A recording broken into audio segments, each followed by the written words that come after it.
नमस्कार, आप देख रहे हैं झारखंड उदय न्यूज। मैं हूं ईश्वर छेत्री। जैसा कि आप सभी जानते हैं कि इस वक्त घाटशिला में पूरा पंचायत चुनाव का माहौल है। हर तरफ चुनाव की गूंज सुनाई दे रही है। और अगर हम धर्मबहाल पंचायत की बात करें तो धर्मबहाल पंचायत में भी हर जगह प्रत्याशी अपने पक्ष में मतदान कराने के लिए मतदान घर घर पहुंच रहे हैं। मतदान के लिए अपने अपने पक्ष में मतदान कराना चाह रहे हैं। दोस्तों, आज मैं जिस प्रत्याशी से आपकी मुलाकात करवाना चाहता हूं वो किसी परिचय के मोहताज नहीं है। वो शुरू से ही समाज सेवा में लगे थे और सामाजिक एक पहचान उनकी है। लेकिन इस बार वो एक अलग रूप में मैदान पे आ रहे हैं।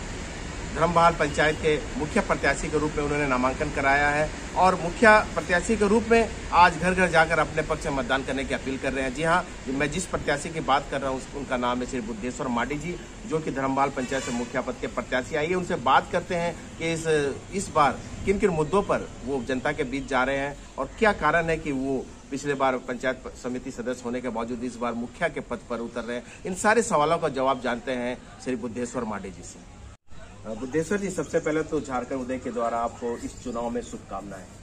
आपका चैनल को भी हमारे ओर से शुभकामनाएं। हम ये जानना चाहते हैं कि किन कारणों से इस बार आप चुनाव में उतरे, खासकर मुखिया पद के लिए। मैं इससे पहले पंचायत समिति अपना क्षेत्र में था और जो पंचायत राज अधिनियम के तहत जो रोटेशन सिस्टम में पंचायत व्यवस्था है और मैं जिस जगह से पंचायत समिति था उस जगह पे अभी महिला रिजर्व हो गई है, जिसके चलते उस पर मैं चुनाव नहीं लड़ सकता। और क्षेत्र में जो भी विकास को लेकर या कुछ विशेष कार्य किए हैं जिसका चलते हमारे साथी और पंचायत के कुछ बुद्धिजीवीगण के दिशा निर्देश पर मैंने पंचायत में मुखिया पद के लिए नामांकन भरे और क्षेत्र में जो पंचायत में एक मुखिया को जो करना चाहिए वो आज तक देखने को नहीं मिला। और मैंने एक संकल्प लिया है तो मैं पंचायत में एक मुखिया की जो अहम भूमिका होती है जी, वो सुनने को मिलता है बिहार में, उड़ीसा में और यूपी में कि मुखिया में कितना एक गुण और जो पावर होता है वो दिखाने के लिए मैं और करने के लिए संकल्प लिया हूं। और क्षेत्र में जो भी विकास हो रही है या विकास अभी तक हुआ है, बस अभी तक जो काम हुआ है उसको कैसा और आगे बढ़ाया जाए। जो मैं अपना पंचायत समिति में रहते हुए सरकार के द्वारा लगभग हमारा जो कार्यकाल था 5 साल का, उस 5 साल के अंतिम समय में 14 वित्त आयोग से एक भी जो वित्त आयोग से कोई भी पैसा नहीं मिली थी जो क्षेत्र का विकास के लिए मैं कुछ कर पाऊं। लेकिन जो अंतिम समय में क्षेत्र का विकास के लिए कुछ फंडिंग हुआ, जो 15 वित्त आयोग के तहत 15 वित्त आयोग में जो कोरोना काल के चलते ये दो साल चुनाव नहीं हुई, उस समय जो हमने काम करके दिखाया, हमको लगता है कि मैं अपने आप को आज भी पंचायत समिति होने के नाते बहुत गर्व महसूस कर रहा हूं, क्योंकि पूरा घाटशिला ब्लॉक में 26 पंचायत समिति है। यदि वो अपना क्षेत्र में 2 लाख या 4 लाख का काम कराया है तो मैं अपना क्षेत्र में अभी तक 3 टर्म में मैंने जो फर्स्ट टर्म में नहीं तो 10 से 12 लाख रुपया का मैं अपना क्षेत्र में काम कर रहा हूँ, क्योंकि मुझे पता है कि किस तरह से फंड का यूज किया जा सकता है। दूसरी समय जो घाटशिला एक ब्लॉक होने के नाते जब चापाकल खराब हो जाती है, पंचायत समिति के पास कोई फंडिंग नहीं रहता है, तो कभी सारे पदाधिकारी का कहना है कि मुखिया मैंने ग्राम पंचायत से आपको चापाकल बनाने के लिए आपको पैसा लेना होगा। उसमें भी बहुत सारा प्रक्रिया है जैसे नानुकुर करते रहते हैं। तो हमने सोचा कि भाई पंचायत समिति को एक राजस्व कैसी आई, उसके लिए सबसे पहले घाटशिला ब्लॉक में कुछ दुकान का एस्टेब्लिश करना और उसको बनाने के लिए कुछ प्रस्ताव को लेके आए और वहाँ टेंडर भी हो गई है और आने वाला 22 और 23 का योजना उसमें और 6 बनेगी। तो इससे क्या ना, जो पैसा डायरेक्ट ब्लॉक को आएगी वो पैसा किसी भी वक्त वो किसी का चापाकल या किसी भी विकास कार्य के लिए किसी डीडीसी से परमिशन लेने की जरूरत नहीं होगी या जिला परिषद से परमिशन लेने की जरूरत नहीं। वो स्वयं ब्लॉक अपना पैसा खर्चा कर सकती है। तो इस तरह का जो राजस्व आएगी और अपने आप को डिपेंड बनाने के लिए इस तरह का योजना हमने लिया। जो पंचायत का बात कर रहे हैं कि भाई मुखिया मैं क्यों लड़ना चाहता हूँ। आप सब जानते हैं कि एक समय ये हर मोहल्ला में पानी के विस्तार जो अभी दाहीगोड़ा में एक टंकी है, उस समय जब सैंक्शन हुआ था, आज भी लालडी का हर गली में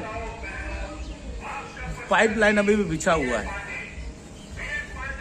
और पाइपलाइन अभी तक हमको जहां तक जानकारी है रेलवे से भी एनओसी मिल चुकी है उस पाइपलाइन को पार करने के लिए। आज से नहीं, 3-4 साल पहले से।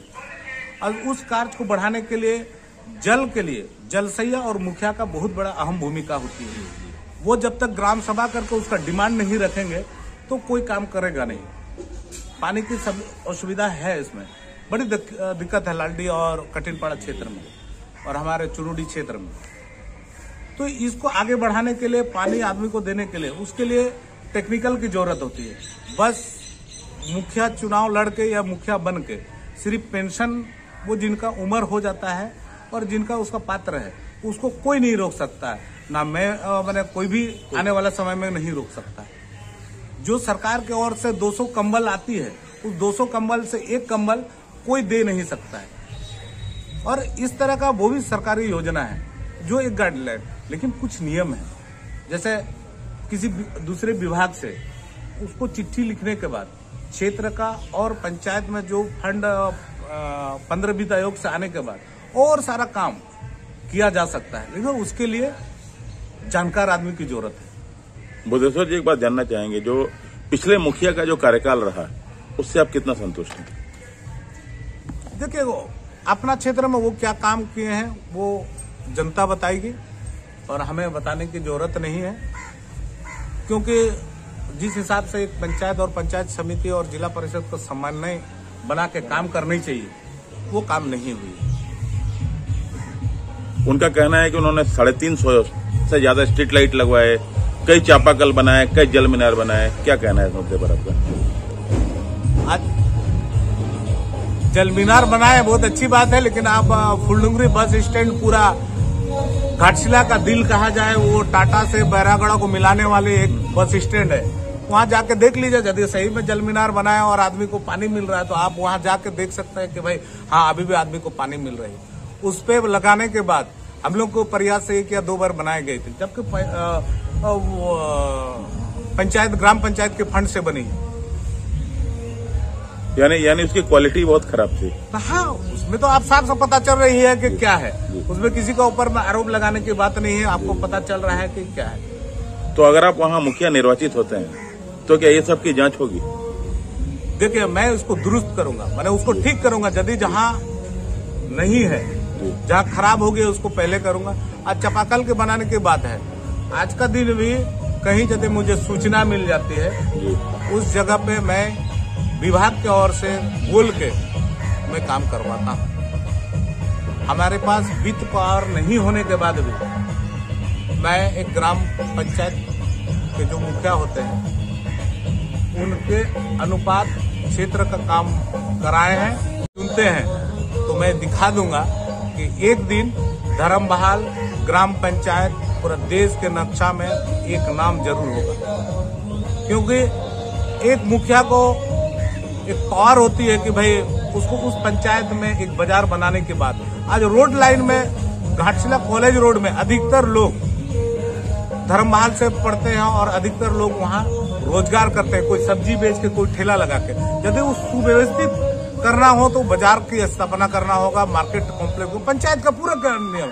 बस उसको आगे सोचना पड़ेगा कि मैं क्या कर सकता हूँ। बस सिर्फ पंचायत का जो भारत सरकार और झारखंड सरकार जो पैसा भेजती है उसको हम नाली और रोड बनाएंगे, ये नहीं। बस वहाँ के लोगों को डायरेक्ट एंड इनडायरेक्ट रोजगार से जोड़ना, ये मुख्य उद्देश्य होना चाहिए।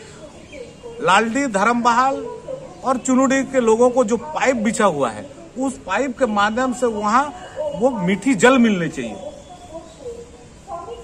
आज ये सब काम के अलावा मैं जो सामाजिक रूप से जो काम करता हूँ, कुछ विद्यालय चलाते हैं और घाटशिला वासियों के लिए मेरा एक सपना है कि घाटशिला में एक महाविद्यालय है, उसमें इंटर में पढ़ने वाले बच्चे लोग को एडमिशन ऐसा समय में नहीं मिल पाती है और उसके लिए मैंने काम शुरू कर दिया है।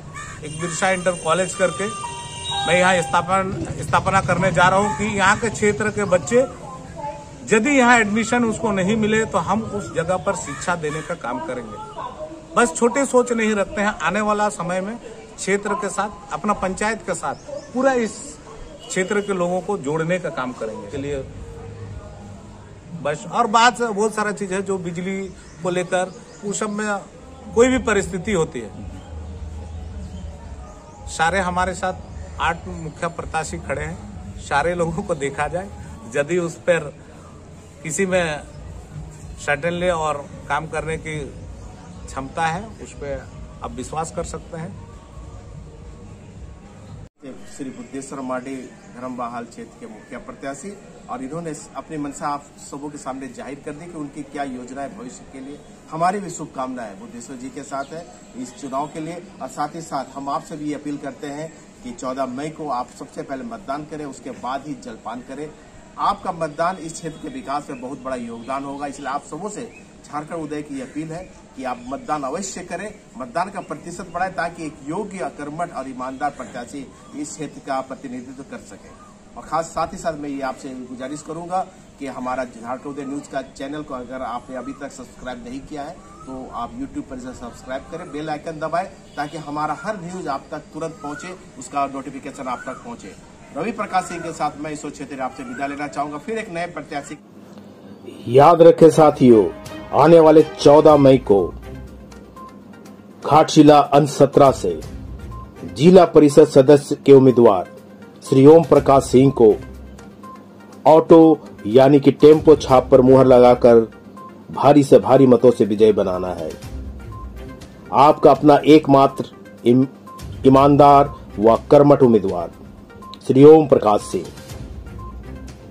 घाटशिला के विकास के लिए एवं हालात को सुधारने के लिए एक ही नाम याद रखें, श्री ओम प्रकाश सिंह।